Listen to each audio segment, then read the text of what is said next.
고요한 해변, 잔잔히 출렁이는 파도. 사람들은 평온한 바닷가의 풍경을 보며 안심합니다. 하지만 당신은 아시나요? 그 잔잔한 바다 아래에서 거대한 쓰나미가 이미 다가오고 있을지도 모릅니다. 눈으로는 보이지 않지만 보이지 않는다고 해서 없는 것이 아닙니다. 지금 우리의 삶에도 보이지 않는 쓰나미가 다가오고 있습니다. 많은 사람들은 매일 뉴스를 보며 정치 싸움에 휘말립니다. 오늘은 이쪽이 옳다, 내일은 저쪽이 옳다며 서로 싸우기도 합니다. 대통령 탄핵이니 정치인의 범죄 의혹이니 하며 세상은 시끄럽습니다. 하지만 그 시끄러운 소리에 귀를 빼앗기는 순간 더 큰 소리는 들리지 않습니다. 그 소리 없는 소리가 바로 부동산 가격의 상승이라는 거대한 쓰나미의 전조입니다. 사람들은 부동산 가격이 오르는 원인을 금리 탓, 경기 탓으로 돌리지만 진짜 원인은 더 깊은 곳에 있습니다. 그것은 공급 부족이라는 간단하지만 해결하기 어려운 문제입니다. 우량집을 필요로 하는 한 수요는 절대 사라지지 않습니다. 한 집을 지을 땅은 한정되어 있고 새 집이 시장에 나오는 속도는 느립니다. 사람들이 정치 싸움에 빠져 있는 동안 조용히 부동산 가격은 오르고 있습니다. 겉으로는 고요한 해변 같지만 바다 밑에서는 거대한 파도가 밀려오는 중입니다. 문제는 많은 사람들이 이 쓰나미를 보지 못한다는 것입니다. 왜일까요? 그 이유는 간단합니다. 바로 피리 부는 사나이의 마법 때문입니다. 정치인들은 사람들의 분노를 자극하고 적과 아군을 만들어 대중의 주의를 자신들에게로 끌어옵니다. 뉴스는 자극적인 이야기로 사람들을 끌어들이고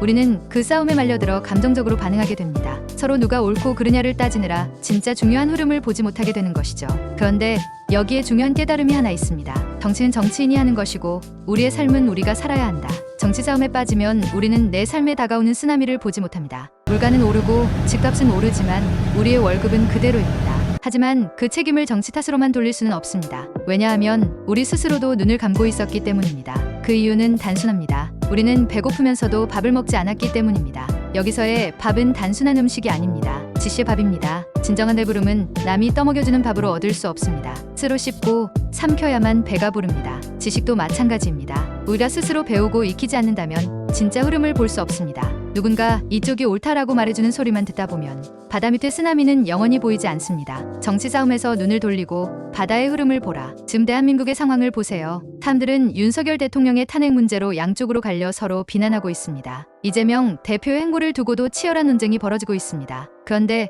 정작 이 싸움의 승패가 우리의 삶에 어떤 변화를 가져올까요? 정치 싸움이 끝난 뒤에도 우리의 삶의 문제는 여전히 남아있을 것입니다. 보이지 않던 쓰나미가 드디어 눈에 보이기 시작합니다. 지금 우리가 할 수 있는 건 명확합니다. 정치 싸움에서 빠져나와 내 삶의 파도를 보자. 파도의 크기를 파악하고 내가 타고 갈 배를 준비해야 합니다. 피 소리에 맞춰 춤을 추기보다는 더 넓고 더 깊은 바다의 흐름을 보는 눈을 길러야 합니다. 눈에 보이지 않던 쓰나미는 이제 보입니다. 더 자세한 이야기를 알고 싶다면 게시판에 더 깊은 내용이 준비되어 있습니다. 함께 생각해보고 함께 준비합시다. 정치는 그들이 하고 우리는 우리의 삶을 살아야 합니다.